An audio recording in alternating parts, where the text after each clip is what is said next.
The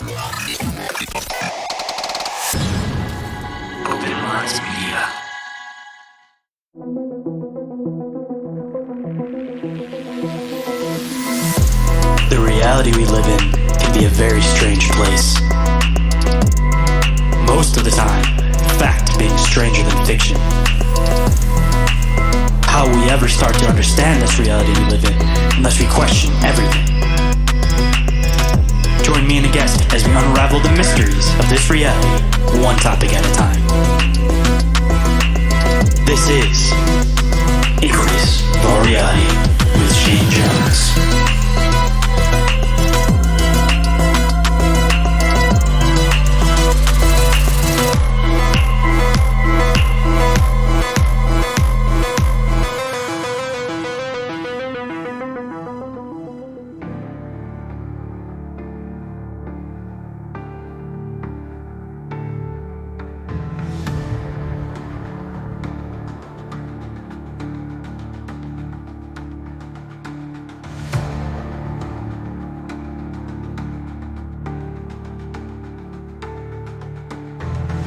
What is up, Inquirers, and welcome to the expanse of deep, open-minded conversation. I'm the one they call Shane, and today for you guys, I have a show that's a long time coming. My very first event that I had ever done, I got the pleasure of meeting somebody that I've looked up to for a very long time in the community, Morehead. And I ended up having a little bit of a mix-up with the emails, but ended up figuring out that there was an extra period in the email, and finally got a hold of him to have him on the show. And it's an absolute pleasure. The guy is a legend as far as the Sasquatch community goes, with his quantum Bigfoot theory, and of course, the legendary Sierra sounds that were recorded by Morehead in his back in 1971. And for anybody that hasn't heard those, I will make sure that I play just a quick clip in the middle of this intro leading into the show, or during the show, of course. But for anybody that's been in the community for a while, I'm sure you're fully familiar with what the Sierra sounds are. But this one, of course, is probably one of my favorite interviews I've ever done on the show, so I don't want to take up too much time before we get into this one. So before we get into it, I have to do some quick news and updates and front of house. As I've said on the last few shows, the Open Minds Media merch store has some new designs, and I do have some new ones on the way that you guys can check out soon. But of course, keep updated on that, and I'm sure you guys will hear me talk about it on the show or post on social media when those new designs come out. But as of right now, of course, I got 4 new, relatively recent designs. If you guys want to go and check them out, there is a link, of course, right at the top of the show description. And of course, if you guys want to get 10% off at checkout, you guys can use code CRYPTID10. If you have an encounter you guys would like to report, you guys can report those to ommencounterreports at outlook.com. Doesn't matter how big, doesn't matter how small, whether it's cryptid, extraterrestrial, UFO, paranormal, any kind of weird phenomenon, I would absolutely love to hear about it. And you guys can either, one, type out your encounter and send it to me through, again, email, which is ommencounterreports at outlook.com, or you guys can take a voice recording of yourself through your phone and send it to me through email, of course. And if you guys are interested in doing that, I can always play it in the beginning of the show and, of course, give you guys a big shout out. And if you guys want to stay up to date on the show, you guys can always go and follow Inquiries of Our Reality and Open Minds Media on Instagram, Facebook, YouTube, Discord, and TikTok. And of course, that is also a good way to send those encounters to me, is through social media. And if you guys enjoyed this show, please don't forget to go and check out my other show, Bizarre Encounters, that I do with my awesome co-host Orin. We recently did an episode where I fully explain my theory as far as continued experiment theory goes, kind of diving into what could possibly be some part of the UFO phenomenon and abduction phenomenon. And we also do another interesting sideshow off of that, which is Bizarre Inquiries, where we've kind of made that our catch-all, where, you know, we're reading articles on there, making some jokes about it and stuff, discussing them. We're taking in video clips, we're taking in questions and stuff, and honestly, just letting our minds wander, having some fun with it. If you guys have anything that you guys would like to submit for that show, you guys can do so through social media, email, any of the ways you guys want to get a hold of me. And if you guys want to support the show, a couple different ways to do so. Of course, I already mentioned the Open Minds Media merch store. Second to that, you guys can also leave a review or rating for the show on iTunes or Spotify. preferably on iTunes if you guys can, because of course I love being able to read those 5-star reviews and give you guys a big shout out on the show. And that will keep boosting the show up in the algorithm and make it so that I can get more awesome guests on the show, and we have more people that are coming in and sharing their experiences. And the third way you guys can support the show is through the Open Minds Media Patreon. Over there you'll get this show, you'll get Bizarre Encounters, and you'll get Bizarre Inquiries. And I have some other side stuff in the work that I'm trying to do to expand that over there. There's a $1 tier, a $3 tier, and a $5 tier. All of them have a 7-day free trial if you guys want to come and check them out. And there is also a sponsorship tier. But if anybody is interested in sponsoring the show, you guys can go over there and read a little bit more about it. Or you guys can get a hold of me through email, which is inquiriesofallrealitypodcast@outlook.com. And every single thing that I mentioned is all available in the link tree, which is available down in the show description. And with that, let's get into the show.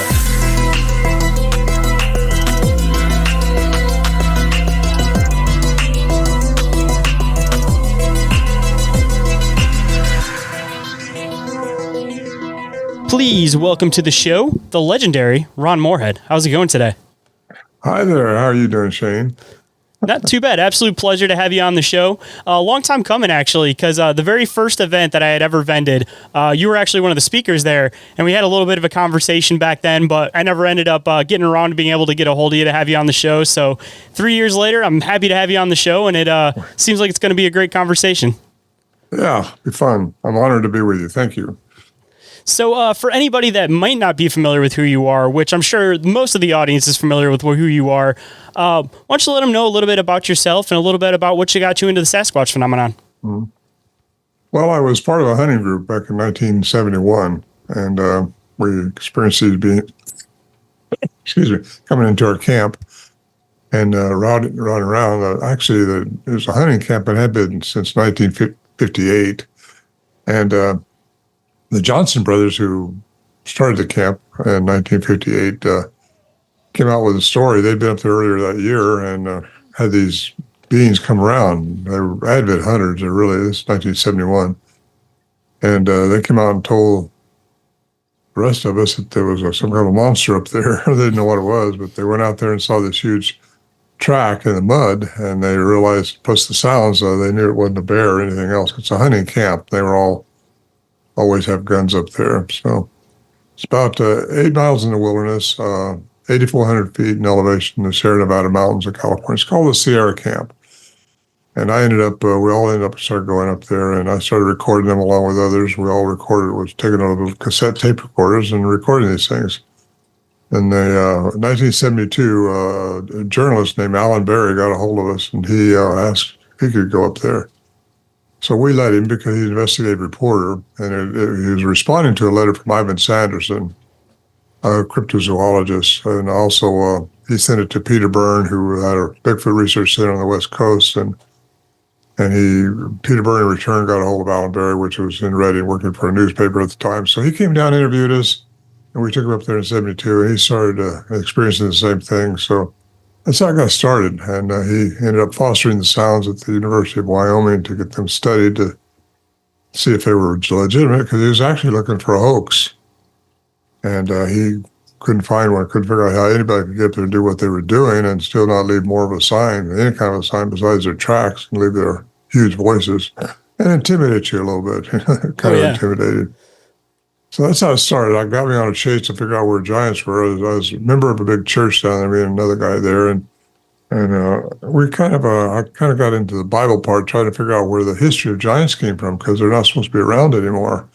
According to Genesis, they lost in the flood, but somehow, some way, these things are here. And when I go out on these conventions and talk, I don't try to convince people that they're here. They are here, and I just try to teach them a little bit more about them, because now I've been studying this thing for 50 years, been traveling the globe, been in South America, been into Nepal, Russia, Siberia, just looking into data that what might have something in common with these things that we were experiencing up there. Because what I found out, and what I truly believe, is they're sentient beings. They're not like an animal, an ape running around the woods. They have a thought process going on, which we underestimated at the time. Really, we thought they were just some kind of a lost species running around the woods that nobody discovered yet. However, they're more than that, a lot more than that. And we had a lot of things happening to us up there, which are very very interesting, which we couldn't understand it, just out of Newtonian physics, and it didn't make sense. How you hear things that aren't there, and how you experience lights that somehow they have their own mind going on. So anyway, it just got a lot of stuff. Alan Berry also had a master's degree in science, the investigative reporter we took up there. Excuse me. And he says, don't talk about the crazy stuff going on up here. He said, let's just keep with the sounds, because that's what he had studied. That's what we had proven by the University of Iowa. There was no fun making in them, that the sounds were legitimate. They hadn't been slowed up, speeded up, slowed down. There was no 60-second hum, which would have showed pre-recording or re-recording. And anyway, they represented an animal, according to the expert, and he was a engineer, electrical engineer at the University of Wyoming, Dr. Arlen Curlin. And he said that whatever it was making this one little snippet he pulled out was over 8 foot tall. So that kind of says something. They're big. We knew they were talking to themselves, but didn't realize how important that situation was. They're chatting amongst themselves. Very similar to what John Green wrote about in Apes Among Us when he interviewed Albert Ostman. Albert Ostman said he got kidnapped by one, and they were chatting amongst themselves, the family that he was taken to, held captive for 6 days, supposedly. And most believable, a lot of people do anyway. And so that got, okay, they do chatter amongst themselves, but in language, or are they just monkeying around? No pun intended. But anyway, when a cryptolinguist got a hold of it from the Navy, retired, teaching foreign languages in Missouri at the time, he heard of it by accident, 2008. He came out and wanted to interview us because he thought he heard language in there, and he's a language expert, cryptolinguist. And he'd been trained by the military. He was a two-time graduate of the Foreign Language Institute of Technologies in Monterey, California.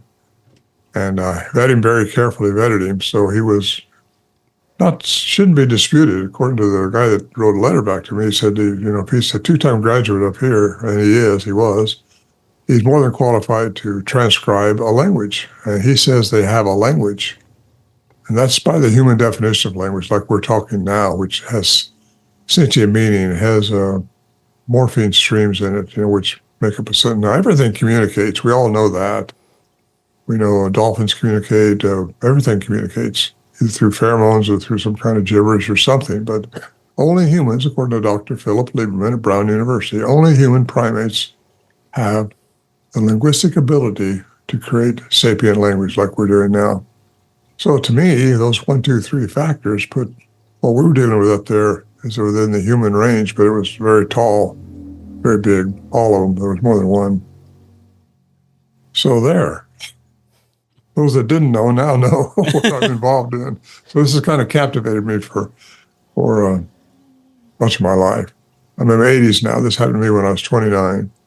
So it's kind of been a role for me, a very exciting role. And I love it. I love doing stuff like we're doing now, talking about it, and trying to improve people's knowledge about what I've encountered. Because it wasn't just one encounter. We went back up there several times over the years.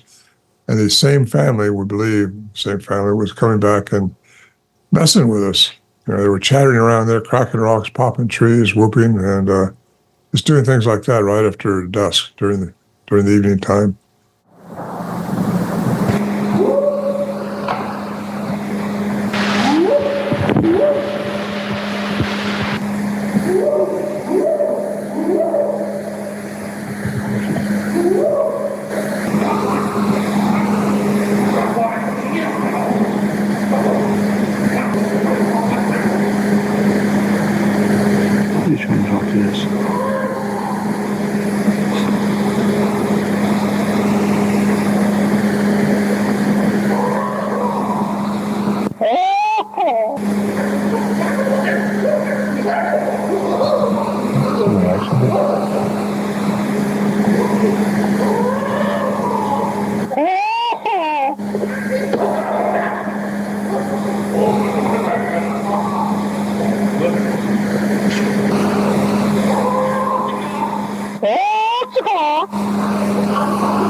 And so we were fortunate enough to get glimpses of them occasionally, but very rarely.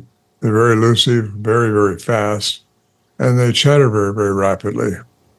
And the cryptolinguist is Scott Nelson, and he puts his name on the line for this. He says they have a language.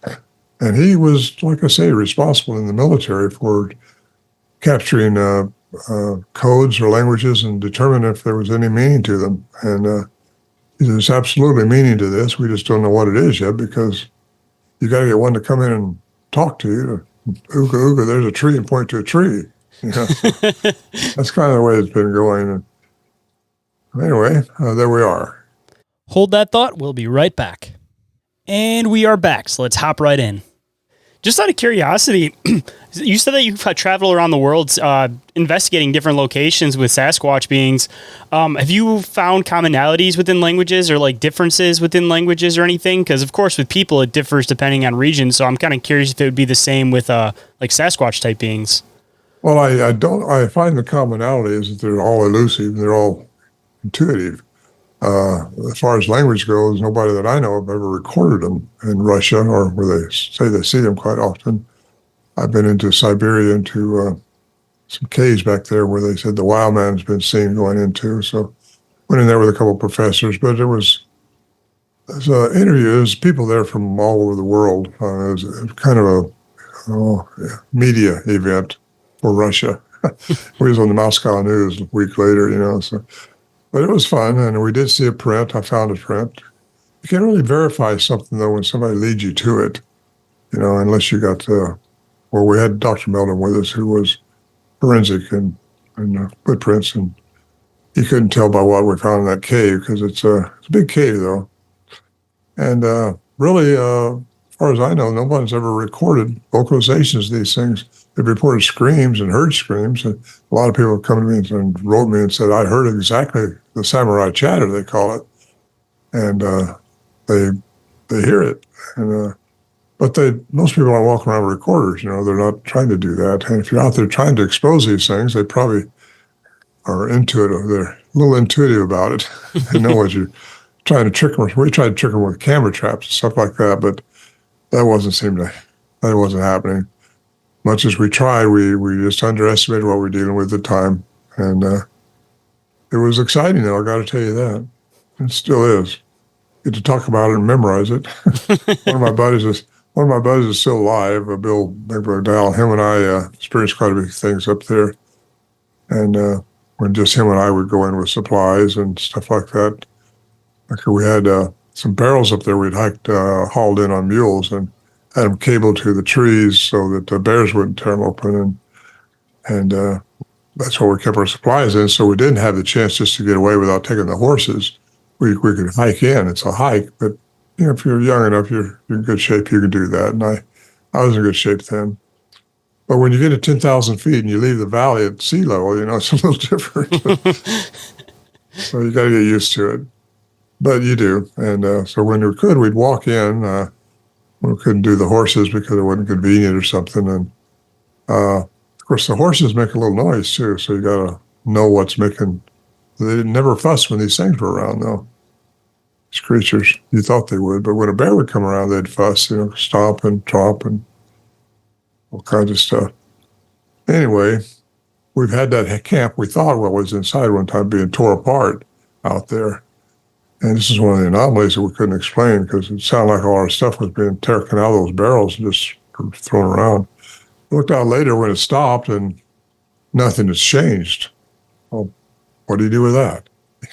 Could they have hypnotized us all? Because we're all at the time, all five of us inside that shelter.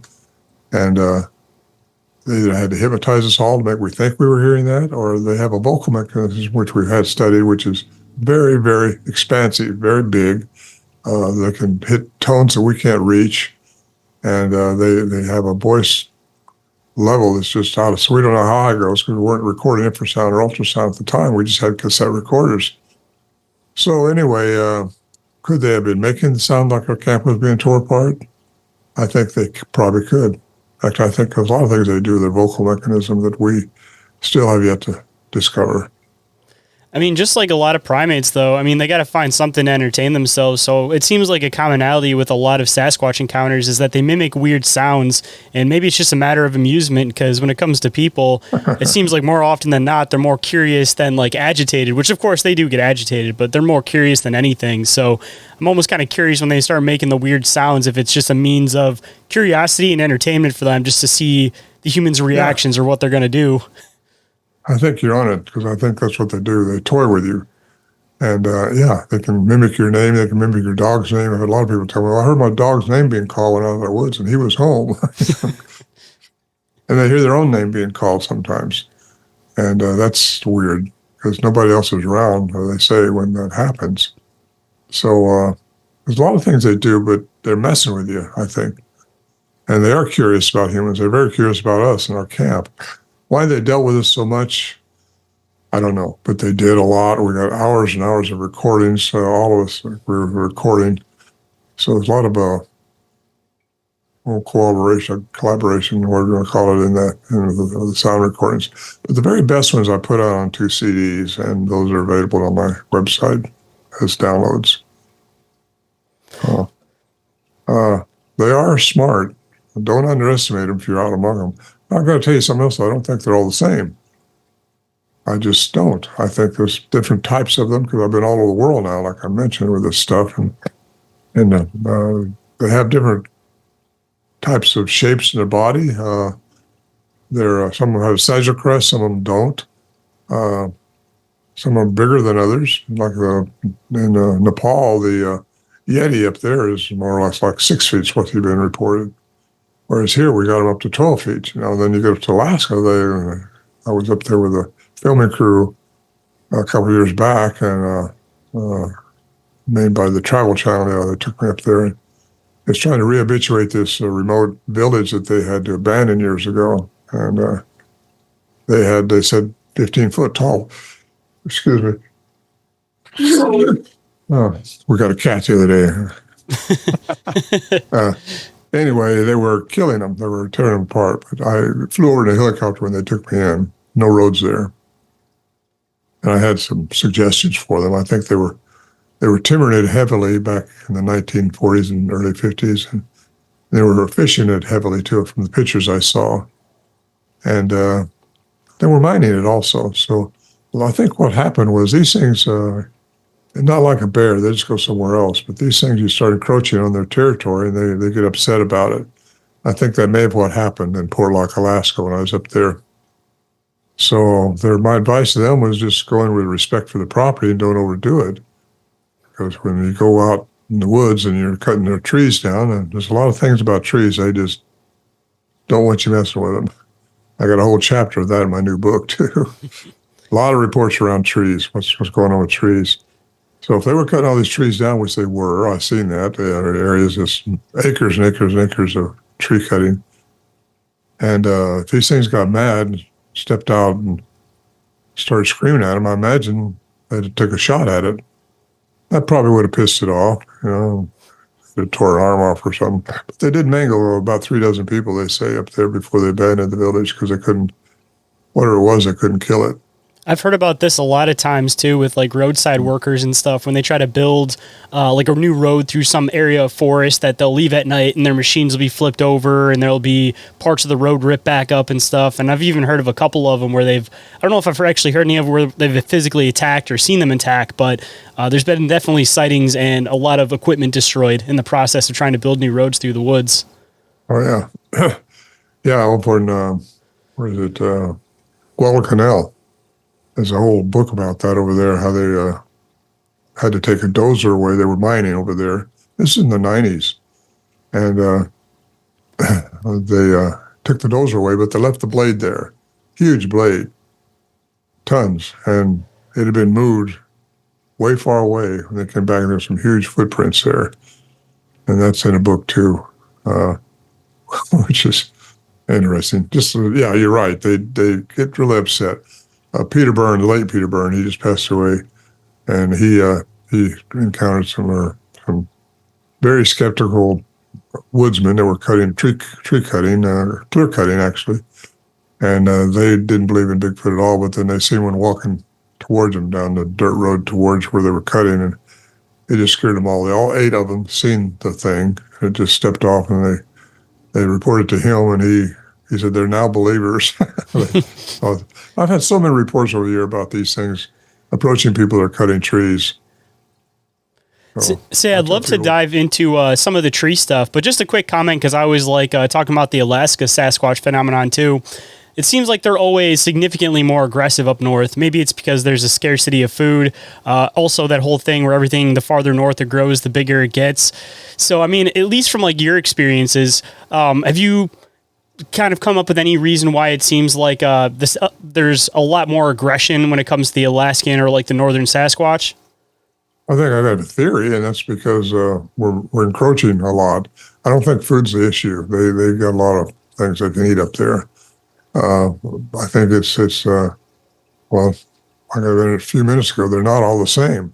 And these things may have been, we get into what I think they are here in a little bit, but they may have been genetically modified to be aggressive and protect their territory. But then again, I don't know what they were dealing with up there. No one's around to talk about it because it happened in the late 40s. So I just said what I suggest is that you respect the property, and if they're bad, they'll come out and eat you. And if they're not, you can go back home. And I mean, it seems like a lot of Native women go missing in the north. And I know a lot of people have theories on where Sasquatch comes from, which I'd love to absolutely get into yours. But it seems like when you get into a lot of the genetic testing, there's like the unknown male DNA with the known female human DNA. So I'm kind of curious if that's what the main phenomenon is going on in Alaska, is that they're taking the native females to reproduce with because they seem to carry somewhat of the same genetics to some extent, because a lot of the time people describe their faces looking the same. Yeah, they would have 23 pairs of chromosomes like we do. But yes, I think that's the story about most all of them. They're the crossbreed. They've crossbred with indigenous people, and they do take the women according to native lore, and they're hybrids like we are. We're hybrids. Something made us. Something changed our genetic makeup and made us who we are. Some people want to call that God. Some people want to call it the Anunnaki. Some people say they're synonymous because you really start looking into the spirituality of this stuff, it gets deeper, and that's where my quantum physics go, because quantum physics and spirituality are pretty synonymous, in my opinion. So I just, I'm on that track right now because I think it's more important to study not the Bigfoot phenomenon as much as it is just who we are as humans and what's happening with this Bigfoot phenomenon, why it's happening. Why are we seeing them more and more and more? Why is UFOs being seen more and more and more? It just, things are happening in this daytime, this time of year, this time of century, this time of time. But this crossbreeding, I think, has been going on for eons of time. I think, according to the cuneiform text, which is Sumerian tablets, over 10,000 of them, they're still being found today.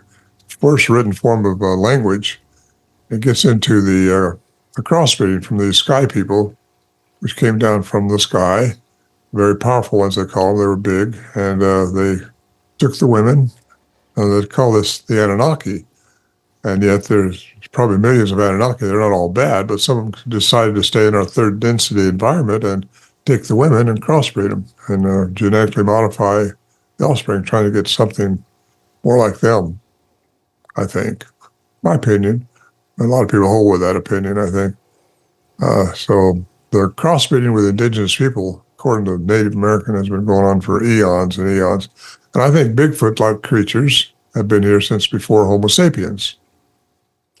See, I definitely agree with that. And getting into the Anunnaki theory, I definitely think that they created different types of beings to do different jobs. And I've kind of gotten the impression that the humans are kind of like the jack of all trades, so to speak.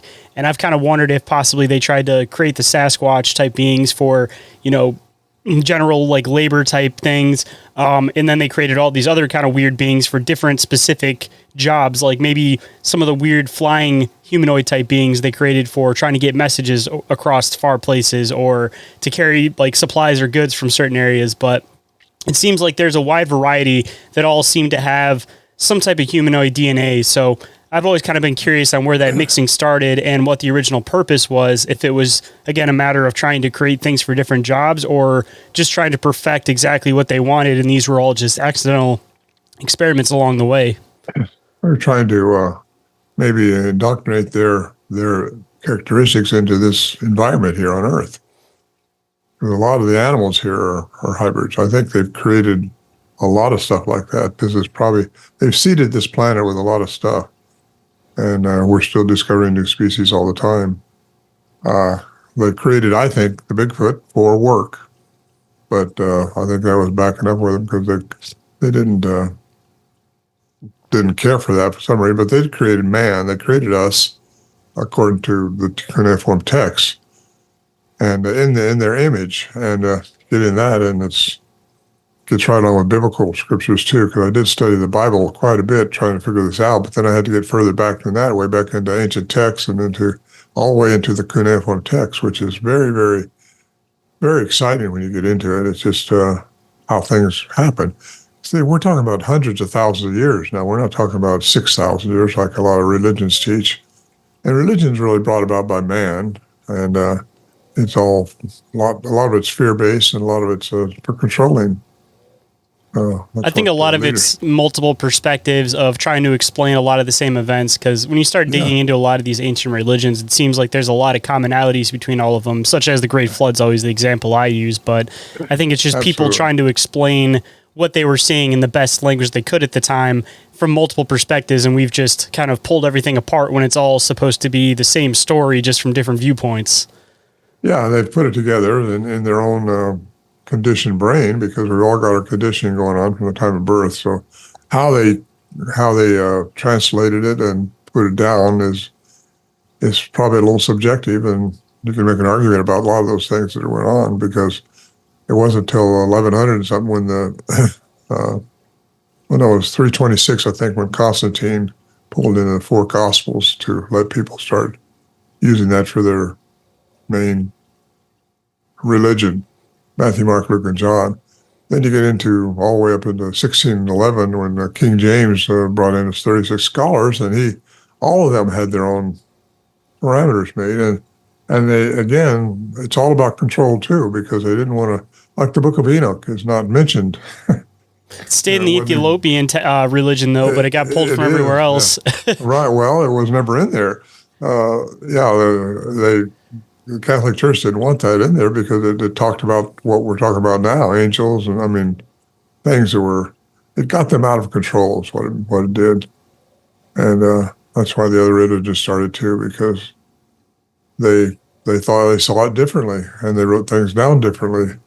But it's all a matter of studying and looking back, because a lot of people argue with me about this, but I don't argue. I just say, this is what I found out. You can find out something else if you want to, but you look at it deep enough and long enough, you'll discover a lot of interesting stuff that went on. It's been a long, long, long, long time ago when it started.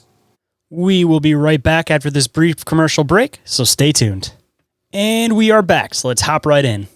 See, well, something I've been wondering lately is the whole Tower of Babel concept, if it's a little bit different than what we think it is, that when it comes to like Sasquatch, for example, they seem to have this telepathic ability, and I've kind of been curious if other animals in nature have this different means of communicating where they don't need to speak through language, so they just never developed that ability, but maybe people were starting to team up, and if there was this whole like Anunnaki creator race, we were trying to build something to get up to them, they basically had to take away our ability to be able to telepathically communicate with each other, and then we all had to figure out language, but it seems like everything else on this planet has this ability to somehow communicate through their minds.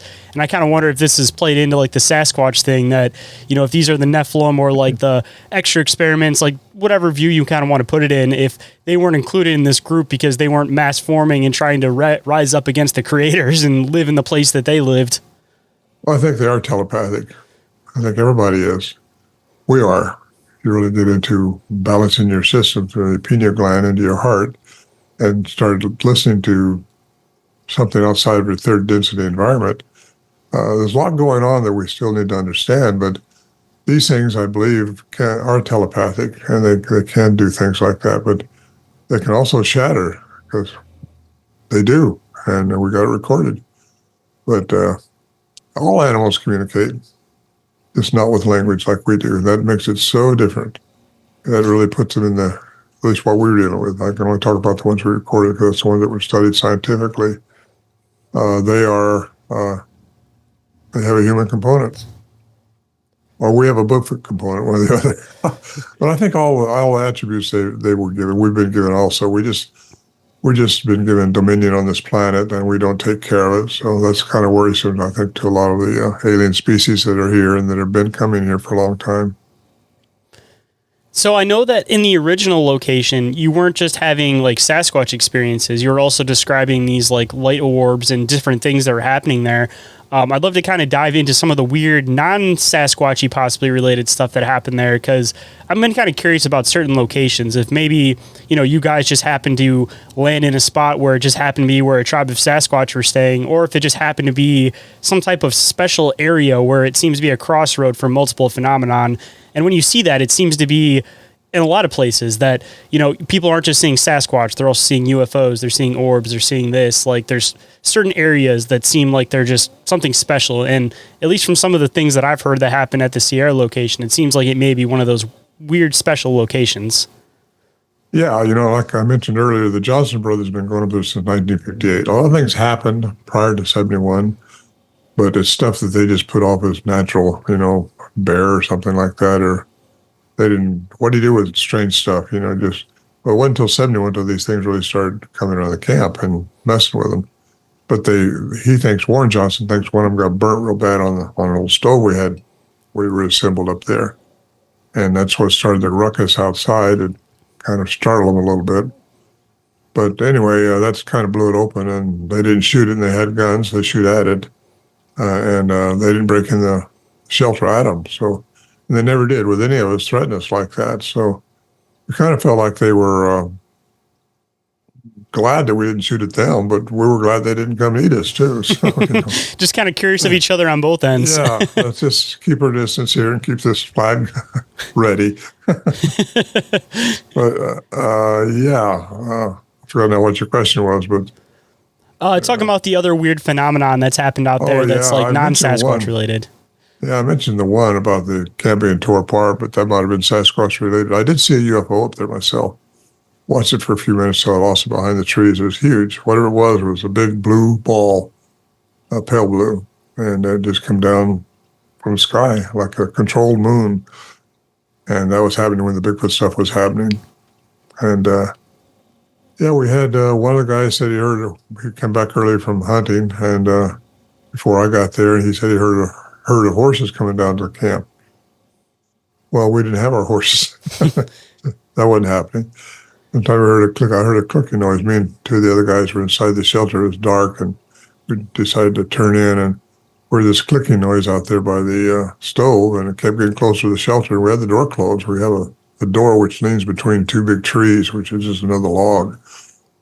And he wrapped the cable around it and tied it up as if that would stop something big, Anyway, this clicking noise got to the shelter, and then all of a sudden it was inside the shelter. We flipped on our flashlights and stopped immediately. Turned your flashlight off, and it started up again. And all of us were hearing it, but what do you do with that? Well, we didn't know. So soon, just nothing. But a few weeks later, I was irrigating my ranch down in the valley, and I was out there by myself, and I heard this clicking noise right around me. I started looking around. Where'd it be coming from? I couldn't find the source of it. And that was strange. I kept thinking it was something it's the same noise I heard up there, like castanet sound, but it was a rhythmic sound. And anyway, later on, I asked Bill McDowell, who was up there that same night, if he ever had anything happen while he was down in the valley, because he had a ranch too, another ranch. He said, yeah, I was out in the field here a while back, and I heard this clicking noise we heard up there in the camp. Well, that's kind of weird. It's like their energy can follow you, because you get into quantum physics and everything is energy, frequency, and vibration. So, excuse me, the question is, I had a lot of people say they can disappear. Well, can they? There's a science that says they can, and that science is in quantum physics. And it's been established basically by CERN in 2012 too. It's first postulated by Einstein, who said matter and energy are interchangeable. Well, that was established by Dr. Paul Dirac in 1933, who got the Nobel Prize for antimatter. And I don't want to get too deep on people here, but antimatter, that's a direct exchange between matter and energy. Everything, you, me, everything at its most minute level is energy vibrating at a frequency. If you find the frequency of anything, according to Einstein, you can change its matter. But to me, that's how a lot of miracles are being done. You find the frequency of anything, you can change the matter. Well, that was established in 2012 by CERN when the Hadron Collider, two particles collided and created energy. You can't see energy, though. But you can see particles, and they knew the particles were there. Anyway, it's pretty interesting. I thought that was really interesting. A lot of people don't, but I thought it was. No, I definitely find it interesting because I kind of get into the weird quantum side of things too. Yeah. And one main how do thing they disappear? They can find the frequency to change their matter and energy. There, I said the bottom line. See, that's definitely one theory that I've dived into, and I've been also kind of curious on the other side if it's two parts of the phenomenon. That one, there's the intelligence side that like full well knows what they're doing when they're shifting over, and then on the other side, if it's a matter of almost like timeline slips where you know, they may be existing in a different time and they pass through these time slips and they just kind of exist in the area for a short period of time, and then the timeline eventually corrects itself. But then there's other ones that know how to do this themselves, and then other ones that may actually get trapped here and then form a breeding population and not necessarily know how to get back to their original timeline.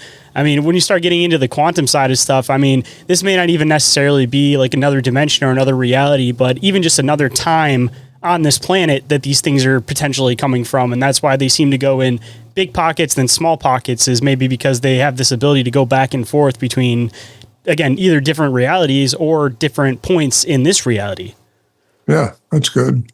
However, I think when they have children, they do that in our third density, they have to raise a child in this third density. And that's what they're doing. Like the child we had up there, one of them had a little 9-inch track.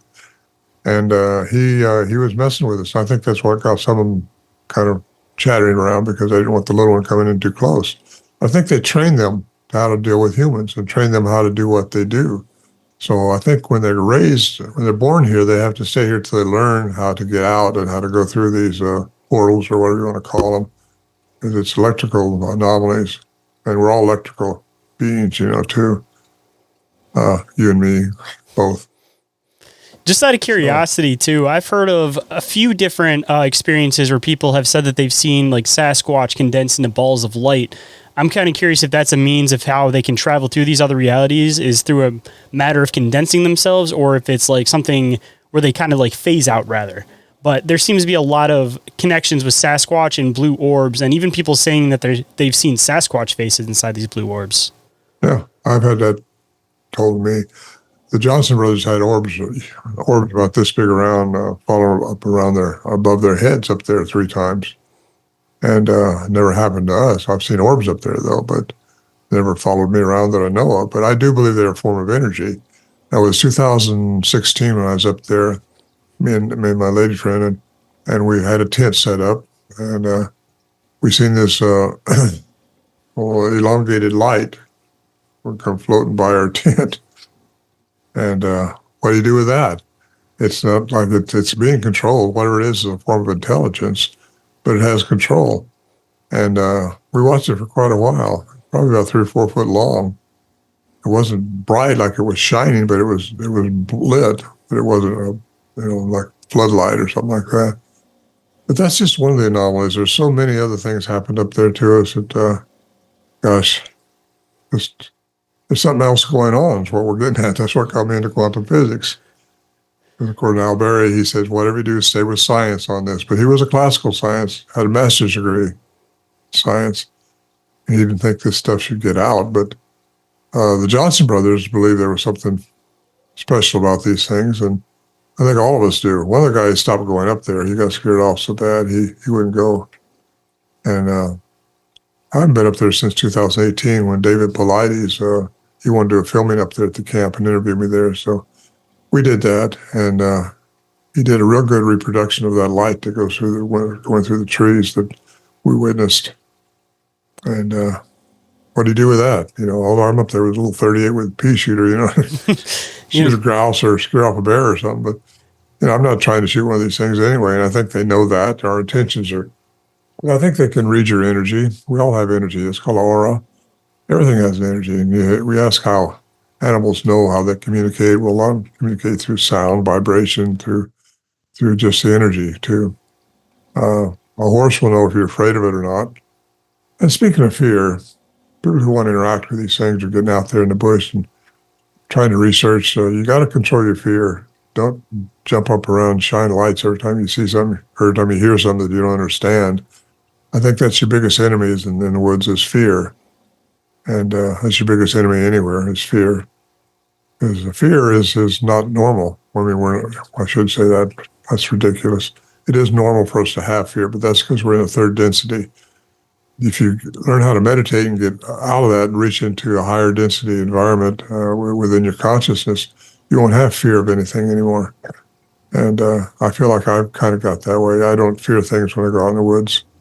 And I stopped fearing when I was up there. In fact, I went up there by myself 2 or 3 times just to cure myself of fear. Not supposed to do that, but I did it. And I just think you got to control your fear. And the fear is just the knowledge of not knowing something. And when you don't understand it, a lot of guys want to shoot it and or kill it, or we're a warring species anyway, so it fits right in with our personalities, just shoot it if you don't understand it. But no, I think we need to go out there and don't fear it, just get that out of your system. I mean, it's one of those things, too, that if you're out in an area where there's Sasquatch, the good news is you're probably not going to end up running into any other animals because they're going to tend to avoid that area. But even if you did bring a gun and you wanted to be aggressive towards these Sasquatch, I mean, how many stories have you heard of people trying to shoot at these things and them having almost little to no reaction to it? It's kind of one of those things where, like you said, you just kind of have to face your fear, because even if you had the gun, more than likely it's not going to end up doing you any good anyways with these particular beings. So you just have to see what their interest is in you, if they even have an interest in you, and just, again, kind of man up and just not be afraid of them, I mean, that seems to be the same with almost anything, is you almost have to show, not necessarily that you're the alpha, because obviously these things are going to be bigger in that situation, but at least show that you can hold your own and that you're not going to be scared of, even if they are something more intelligent than us, if they have something to show you, these things have to be aware of the fact that they're not going to break your mind or shatter your paradigm or something like that. You have to go in open-minded without fear. Well, it's like Fred Beck, he claimed he shot one, Mount St. Helens in 1924. And he claimed he hit it dead on. It fell off this, I think it's a 400-foot cliff. They never could find the body. Well, it goes even further back than that. You get into Daniel Boone, and he shot one in his notes. That's in Ray Harwood's publication of the story of Daniel Boone. And him and his son were hunting, and they were separated, and he heard his son shoot. And he thought he'd better go over and see what he shot. And he found him over there, and a Bigfoot had a hold of him, threw him down to the ground. Daniel Boone shot the Bigfoot in the head, and it killed it. And he couldn't understand, his son couldn't understand why his bullet didn't hurt it. Like said, and according to his records anyway, he opened up his chest and there was a solid plate there, so it didn't penetrate the plate. So my advice, if you have to shoot one of these things because your life's threatened, shoot it in the head.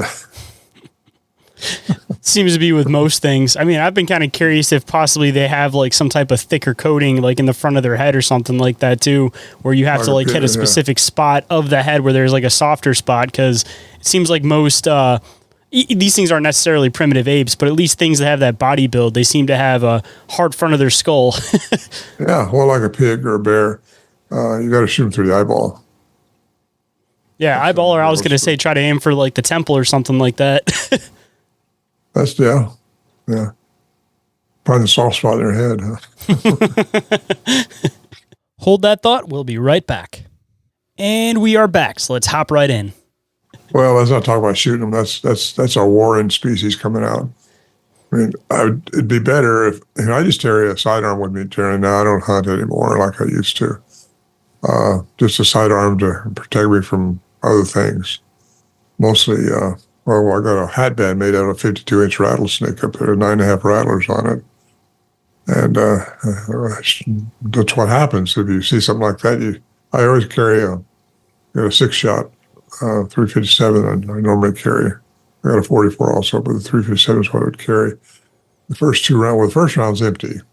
case you bang the hammer or something like that. Because if you're riding on a horse, you don't want that to happen, and you don't want to snag the hammer. So I had the first chamber was empty, and the next two chambers were birdshot.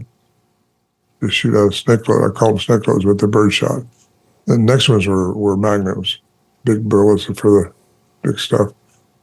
So that way, if I run across a snake or something that, a grouse or something you want for dinner, whatever's happening, you know where your bullets are, and you don't want to accidentally shoot your leg off either. That hurts.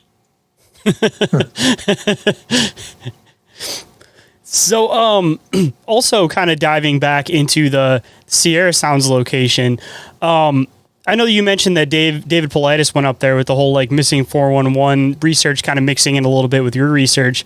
And there's a lot of weird different theories that kind of came off to that as far as that stuff goes. But at least from like your perspective and the things that you've seen, do you think that it's more like the Sasquatch physically taking these things, or do you think that it has more something to do with the quantum interdimensional side of these beings, or just the locations in general that these things end up going missing in, and just Sasquatch seems to be something that's nearby where there's these locations where weird things happen anyways? Mm-hmm.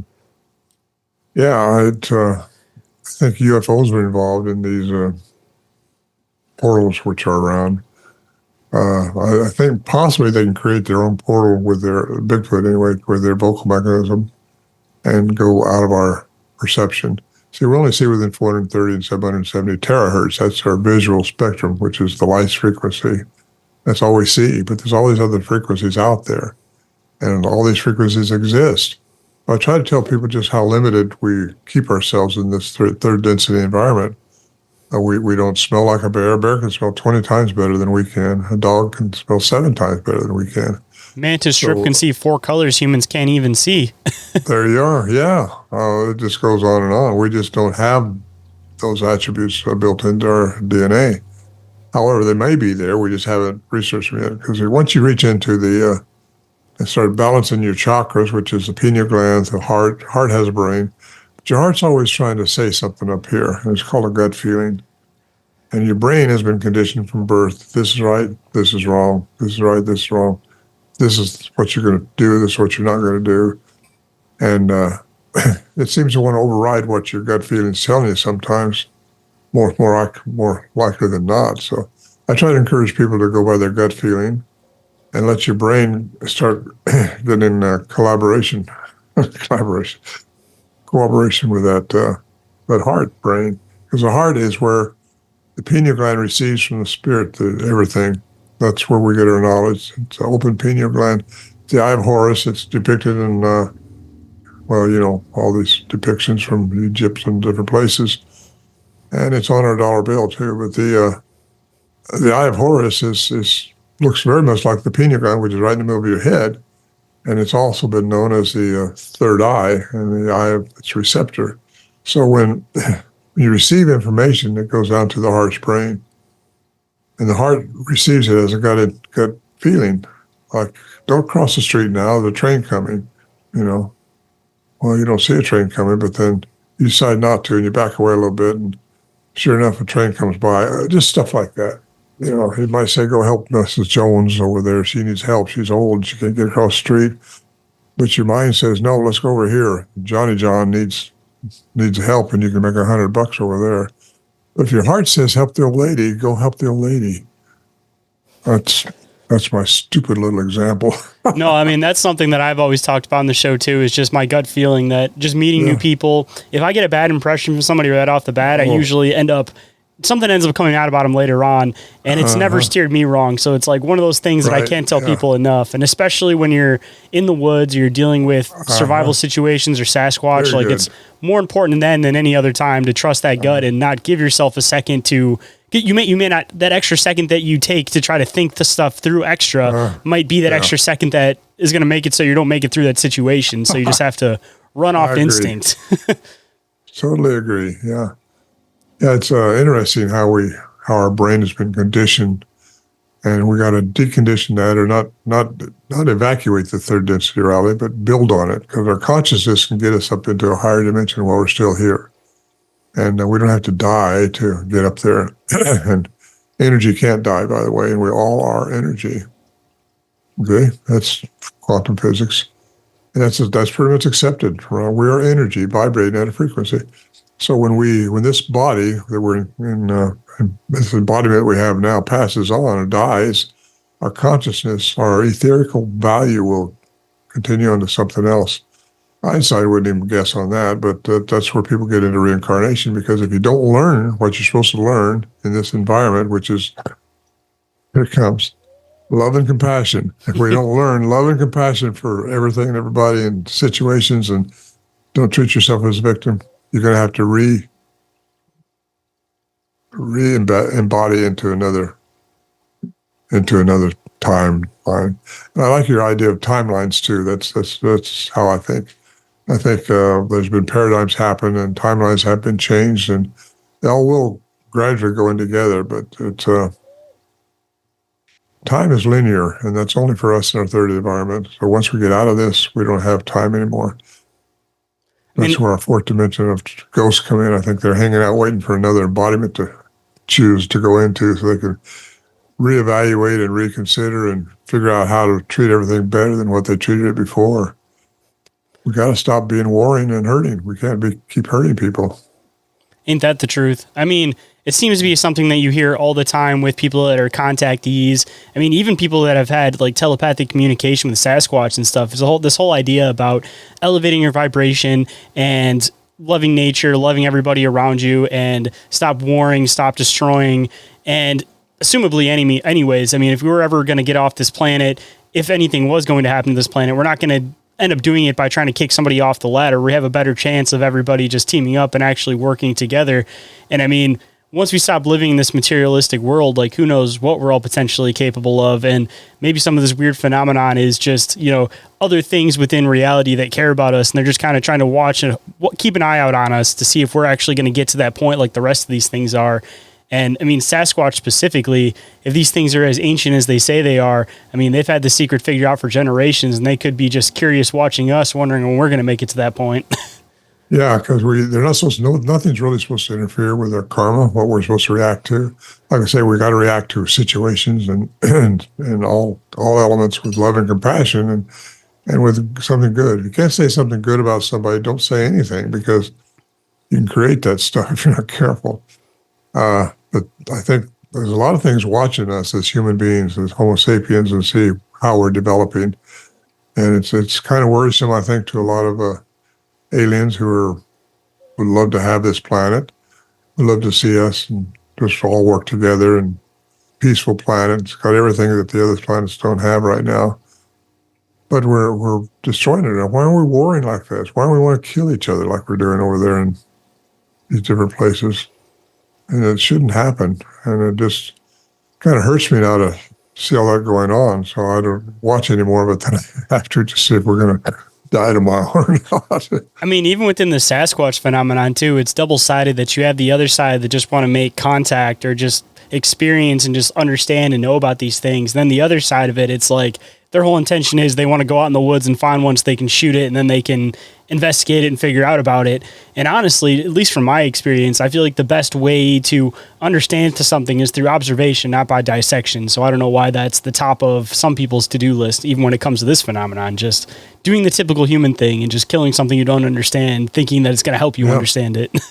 You're so right. There's a lot of guys out there that would love to do that, but the chances of them running into one would be accidental, like the Patterson, Bob and Roger when they ran into that one. But then if you shoot it, are you going to kill it? And that's if you do accidentally run into one. But I think they're very in tune now to what guns do.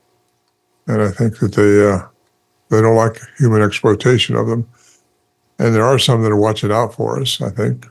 I think we have guides. We're promised that, and biblically speaking, we're promised to have a guide. And that guide will feed into your heart, to your heart's brain, and tell you not to do something, but you end up doing it anyway, and turns out you should have done the other thing. And we just got to learn to obey our mind, our heart, not this heart, not this mind, but get this one trained to reach out of its box. The spiritual mind, not the physical mind. There you go. And I know this is kind of going back a little bit, but just out of curiosity, most people that were investigating Sasquatch in the 70s, 80s, they were very much so into like the whole flesh and blood concept. So just like what kind of inspired you to kind of start going in a totally different direction with your research, considering that most people around you at the time were, just straight, it's flesh and blood, it's an animal. Like, well, we were flesh and blood. We didn't think anything different, but couldn't answer the questions that they were popping up around us. How they do this, how they do that, why is that happening? We couldn't explain it with Newtonian physics. So you have to get out of that 1687 stuff and not get out of it, but build on it. You build on it with quantum physics because that's how all things work, according to Dr. Christopher Blair at West Texas A&M. Everything from the cosmos to the atom works through the laws of quantum physics. Just our third density keeps us tied down to Newtonian physics, how far it is. It's based on everything being measurable and predictable and physical, and it's not that way. Everything's not that way. We can travel faster than time. Nothing can in this environment. But that's the equation that's been built on a lot. So no, it can't go faster than light. So aliens couldn't be here because it'd taken millions of years to get here. Well, people don't understand that stuff. To be talking like that, first of all, when you're in space, time don't pass like it does here, and it's just your thoughts. I mean, my thought right now is faster than the speed of light. It's not like it has to go. Well, anyway. I mean, it's assumably through space too. I mean, they say that if whatever speed you push something at is going to continue on at that speed because there's nothing that's going to come back against it unless it actually crashes into something or hits something. So if you kind of take on the whole concept about like traveling in a car, that you start off slow and then you gradually build up. Because if you just go from 0 to 80, of course, you're going to fly back and you're going to feel the G-force. But if you were in some type of spacefaring vessel and you gradually got faster and faster and faster and faster, if there's no friction against you, I don't understand why you wouldn't. There would essentially be an infinite possibility of what you could hit as speed. And as long as you did it gradually, there wouldn't theoretically be much of an impact on a person because you'd get used to that speed just like you would traveling in a car, especially if there isn't gravity pushing against you in like a space type environment. Mm-hmm. A good theory. Yeah. But I do think you can go faster than light. And I think that's becoming more and more accepted as we listen to these physicists. It's just a matter of bending time. And to grade that on how long it takes a light beam to get from sun to the earth, which is 8 minutes and 20 seconds. And so therefore, nothing can go faster than that because that's what makes our reality. So as soon as lights hit something, it becomes real to us. And so we're actually 8 minutes and 20 seconds behind everything we're looking at right now. We will be right back after this brief commercial break, so stay tuned. Hey guys, I know nobody really wants to listen to ad breaks on podcasts, so instead of actually listening to those, why don't you go and check out some of the sponsors and affiliate links for the show instead. Number one, you guys can go and check out IKNOWSQUATCH for all of your squatchy gear needs, or you guys can check out Cryptoteeology for all of your wearable cryptid favorites, or you guys can check out Snarly for a fantastic natural line of beard oil, beard balm, beard shampoo, and body wash, all with an enticing woodsy aroma of smoky cedar with a hint of mint. And he also puts on a lot of fantastic events around the West Virginia area. So if you guys are in that area, make sure you guys go and check it out and see what kind of events he's putting on, because he definitely brings in an awesome group of people. And you guys can go and check out Big Ape Threads for all of their Bigfoot and cryptid-related designs. And going into the affiliate links, you guys can always go and check out the newest sponsor to the show, Oregon-ite, specializing in scale model pyramid replicas, EMF protection devices, and much more. And if you guys find any pieces that you guys want to scoop for yourself, you guys can use code OMM for 10% off at checkout. And to all the paranormal investigators out there, you guys can go and check out the Chattergeist. It is the all-in-one paranormal investigating device. My absolute favorite. I use it every single time I go out. And if you guys have any technical questions about it, you guys can always go and hit up Barry over there in Dimension Devices on Instagram. He's the guy that programmed and developed it, so he'll be able to answer any of your guys' technical questions for it. And if you use the affiliate link, you guys will receive 10% off at checkout. And just a heads up, the company is based in the UK, so when you check it out on the website, it will be in pounds. But when you guys use PayPal, it will convert over. So don't think that you guys can't scoop one just because you don't live in the UK. And don't forget to check out the affiliate link for Sticker Mule to receive a $10 credit towards your first purchase. Over there, you can get a bunch of stickers printed, t-shirts, posters, all that kind of stuff. So if If you guys are another podcast and you guys are looking for good quality stuff in order to print your logos on, Sticker Mule is definitely the place for you. And more information on all of those, of course, is available down in the show description. Let's quickly run through some commercials and get back into the show. And we are back, so let's hop right in. I mean, until you start getting into the quantum realm, until you're kind of talking about, which could be, you can't have a physical form in order to travel at those speeds. You have to be an energy form, and that's the only way it's possible, because then with energy, it doesn't necessarily need light to be. I think that's how UFOs travel like they do. All of a sudden, they just go out of your sight, they turn into energy, and they just go like that because they can't travel from here to wherever it is, some planet out there in a few hours. It would take them years to get to some of those places if they were traveling only at the speed of light. They have to find a wormhole or some other form of propelling. Boy, I'm getting dizzy. I don't know why. You okay? I don't know. Well, that's scary. I didn't eat any dinner tonight. I should go eat something, I guess. So we're about at an hour. If you want, we can start wrapping it up. Okay. Yeah, well, what are you going to wrap it up with? I always like to end the show with words of wisdom. So if there's any words of wisdom you could bestow on the listeners, besides, of course, trusting your gut, which you talked about a little bit, what might your other words of wisdom be? Here's a word of wisdom for everybody. Know who you are and what you were made out of as a human being, what's been put inside of you via very high frequential beings, and know who you are and how special you are, because we're a very special race on this planet. And if you can understand that and get rid of your fear, you're going to make everything so much better for yourself, and everything's going to be good. So that's my wisdom thought. My shot for the day is know who you are as a human being, made in the image of something very, very special. Some great words of wisdom.